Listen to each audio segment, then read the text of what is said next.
AviationPros.com is the portal website for AMT, Airport Business, and Ground Support Worldwide magazines. Visit daily for breaking news, industry blogs, and insightful articles from our magazine's editorial team. And don't forget to sign up for our publication's daily e-newsletters. It's all at AviationPros.com.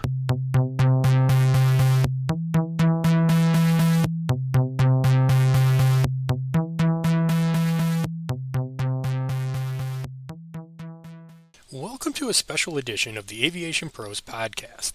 I'm Josh Smith, editor of Ground Support Worldwide. As the Northern Hemisphere prepares for the winter season, we'd like to use this week's episode to revisit my conversation from earlier this year with Jo Alex Tanem. Based in Scandinavia, ground personnel employed by Aviator Airport Alliance are experts at navigating winter conditions. In this interview, Aviator CEO shares insight on performing this important work in the cold, while also finding ways to implement green practices. We hope you enjoy revisiting this conversation with us. Hello and welcome to the Aviation Pros Podcast. I'm Josh Smith, editor of Ground Support Worldwide, and today we're speaking with Jo Alex Tanem, CEO at Aviator Airport Alliance, about sustainability goals and how ground handling companies can contribute to a greener industry. Jo Alex, thank you for your time and your willingness to share more information on this subject. Thank you very much for having me. Beginning with sustainability goals, the airline industry has pledged to achieve net zero carbon emissions by the year 2050, which requires numerous stakeholders to contribute. But I believe, if I'm not mistaken, that Aviator is already working on an accelerated timeline to become net zero. Is that correct? Yes, we are working on an accelerated timeline, and we are actually at a few of our airports, we are actually net zero today. So we're doing well in our progress. That's great to hear about the progress. What specific goals, had you set, and in terms of that timeline, how many airports have reached the goals that you've set? We are, well, first of all, we set this goal a long time ago, going electric.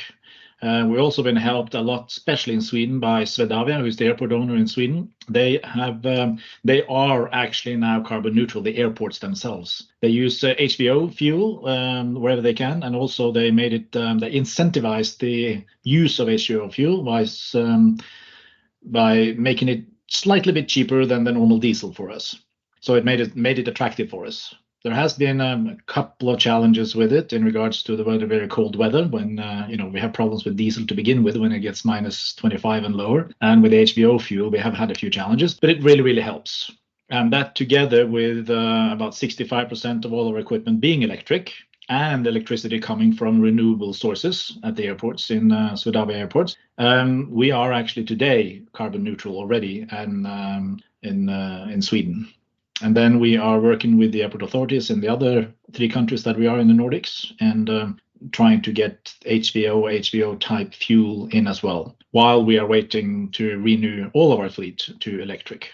There are a couple of challenges. Some equipment are easy to get electric and easy to buy electric. I mean, you have the baggage tractors, they've been electric kind of forever, and high loaders, transporters, and a few other pieces of equipment. Our challenge is the de-icers because they need a lot of power. There are hybrid de-icers on the market as per today, but I think it's going to be a while until, maybe not until they come, the fully electric de-icers, but until we are able to renew our whole fleet with it. And that's where HVO comes in. So our carbon neutral target, I'm not too worried about.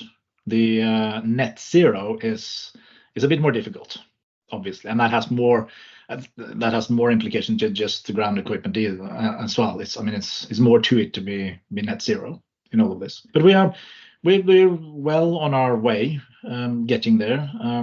I must say though, we've done a good job. However, we have also been helped by the airports. And I want to add one more thing. Sorry, get me going here, and I'll just keep on going. We also with the airports in the Nordics, I have to give them praise though. We do fight a bit with them, but I have to give the airports praise because some of the airports that we have been looking at, the other parts of the world, the airport want you to go electric, and then they put one electric charger on that side of the airport and another electric charger on the other side of the airport. In the cooperation that we have with the airports in the Nordics, they've actually been okay. We have chargers at some airports. We have it at every single gate, so we don't really ever have to put the equipment off for charge. We just plug it in wherever it is. because there will be a plug wherever the equipment is at the airport. So it's we have a bit of help, even though I think we have done a pretty good job ourselves in all this as well. Oh, that makes a lot of sense, and I think it's logical that having a good partnership with other stakeholders is important to this. And you alluded to some of the investments in greener ground support equipment. So with those two ideas in mind, and expanding on those thoughts, what other specific steps as a ground handler has Aviator taken to really focus on that decrease in environmental impact? Well, we were the first in the world to use an electric high loader. We were the first in the world to use a TBL 100 electric. We were actually also the first in the world to actually do a pushback on an Airbus 380 fully electric.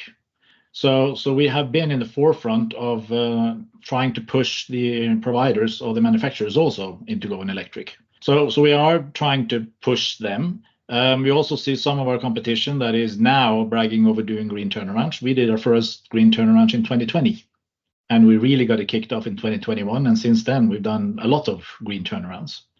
What I think what prompted this equally as much as the environment, the overall environment for us, is our environment for our people out there. I've been working at the ramp myself. I started at the ramp in 1995. And there's a lot of noise, a lot of fumes, a lot of smells. You have the aircraft themselves when they start up. They are getting better and better year by year, of course, more and more environmental, the aircraft themselves as well. But around the aircraft, you have a couple of high loaders, you have a couple of belts, you have some tractors running around, you have the fuel truck coming, and all of that creates at times a horrible environment for our staff out there. Also noise-wise. And the more electric equipment there is, the better the environment for our staff. There's no fumes, there's no noise. They move even kind of smoother than the other equipment. So it does a lot for our staff, for our hardworking staff out there as well. And there's a huge focus on aviation, of course. There's always something about how much aviation is polluting the world. And there's a lot of discussions from aviation enthusiasts that claim it's not so much if you compare to other sources. But the fact is, there are quite a lot of fumes coming from airlines and aviation. And we need to play our part. And we see the airlines, they focus very, very much on it. We have won a couple of contracts due to us doing green turnarounds. And so it's a huge focus from the airlines. We mentioned that as well. We recently went to Seeheim in Germany.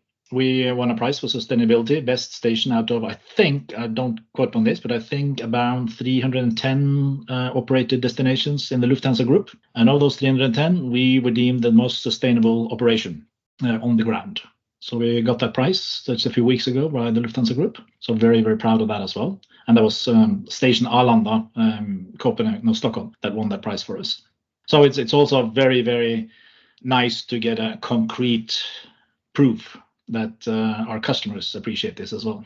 Yes, of course. I understand that there are efforts to go green all throughout the ground handling industry, but of course, as you alluded to, some activities are more challenging than others when striving to improve that sustainability. And in Scandinavia in particular, winters can be quite harsh. So with all of that, Aviator's still been able to conduct winter operations and hit sustainability benchmarks within the company. How have you been able to overcome those weather-related challenges and those climate-related challenges to still hit on the goals that you've laid out as a company? Some places are more challenging than others. We have probably our coldest destination, Bardufoss. It's the second northernmost station that we have. It's in the inland in northern Norway, and it's not uncommon to reach -40 in the wintertime. I'm from there myself. My mom is from up there, and I used to celebrate Christmas up there. And as a child, we used to hate it because we weren't allowed to play outside at -40 degrees, obviously. But it's that creates problems. First of all, fuse-wise, because normal diesel or HVO diesel, it becomes slush. When it's that cold. Small airports as well, so we don't have too much garage space to fill it up. And with the de-icers, when you're going to have warm liquid spat out from a metal container on a car at -40, it takes a lot of energy to heat it up and to get the machines going. So there we have a more challenge than we have at, for instance, Arlanda that we've been talking about. They don't have those low temperatures. The infrastructure is better at those airports. So those are going to be our most challenging kind of airports that we're looking at. And also there's a lot of de-icing. A normal winter, the 3-4 toughest winter months, we do de-ice 2 out of 3 on an average 2 out of 3 departures. We have the same thing in Tromsø, Bodø, a couple of other destinations up north as well, but they are more closer to the sea, hence we don't reach those low temperatures. But so that is, admittingly, that is going to be challenging for us. Don't really have a solution for that quite yet. I mean, the electric part of it is relatively simple. We will, every single equipment we buy, we try to buy electric. So they will have electric from renewable sources. That's another thing up north. They have a lot of hydropower. But again, the de-icing is going to be a challenge for us. And right now, to be very honest, I don't have a solution for it 100%. I am counting on the producers to come up with a very good electric solution for us. Now that we've learned more about some of Aviator's sustainability achievements, I'd like to get some more perspective on creating environmental goals in general. To start on that idea, for other ground service providers looking to reduce their environmental impact, what are some of the first steps required to increase green operations? Like you said earlier, it's extremely important to get all the stakeholders on board. I mean, we are an operator at an airport. The airport is owned and operated by, the airport operator, obviously. We need them on board. We need the electrical plugs around. We need charging stations. We need all of these things that we cannot put up ourselves. Hydrogen is also common. We need the airport to invest in the infrastructure to enable us to use electric equipment. We also need for the equipment that in the close future cannot be electric or we don't have electric, we need then help for them to provide us with the likes of HVO fuel. So it's the most important thing, I think, is to sit down in dialogue with the airport operator to try to find solutions to make these achievable goals. Because one thing, you can have a plan of going 100% electric in 2 years, but if you don't have enough charging infrastructure, you can't. So it is, I said that's the first advice. And then, of course, you have to have a long-term goal. I mean, for every non-electric equipment you buy, you push the goal further ahead of you. So it's very important to have a strategy, of course, but also to have achievable goals with control gates along the way. As far as working with the other stakeholders, are there particular talking points or use cases you can bring to an airport to help that side of the partnership kind of realize the benefits of making these investments into more sustainable operations? In any dialogue, I dare say, with the airport authorities that we need the help of the airlines. There is a certain hierarchy at the airports, and unfortunately, as a ground handler, we're not near the top of that hierarchy. So, but the airlines, they have a lot more power than us to influence what the airport does. So we also use our bigger airlines in the area to help us in that dialogue and help push the airports to get it our way. But also, the airport operator is very interested in this. They want to be green. They want to brag themselves about being green and what they do for sustainability. So it's a little bit of making a push in the direction that they're already looking, sometimes helping them make the decisions as best as we can. But they're already looking that direction. So it's not like we're not trying to turn around the airport authorities or trying to make them do anything different. We just want to make them do something that can make it achievable for both of us. Because, I mean, a ground handler, we are a big part of the airport operation. We are also potentially a big polluter at the airport operations. So we need to work together. We need to go hand in hand to try to make this, again, achievable. When striving for those goals, then what are some of the primary challenges that ground handlers do face when striving to make those operations more sustainable? Several of them. One is cost. I mean, it costs money to renew the equipment. We like to have a mix of equipment, and I think most ground handlers do. We need some really new, very reliable equipment for operation around the clock. But then we have a very peaky operation, meaning that we need a lot of equipment right in the peak. But the peak could be as low as half an hour, even down to minutes. So we like to then not only have the very expensive equipment, because that's going to cost us a lot of operational cost. So we need some of that old equipment that we use only once in a while. And for us to renew all of it is going to cost money. So it's the cost of it, of course, that is a challenge. And then again, like I said so many times now, it's the infrastructure. We need a proper infrastructure in place to be able to do this.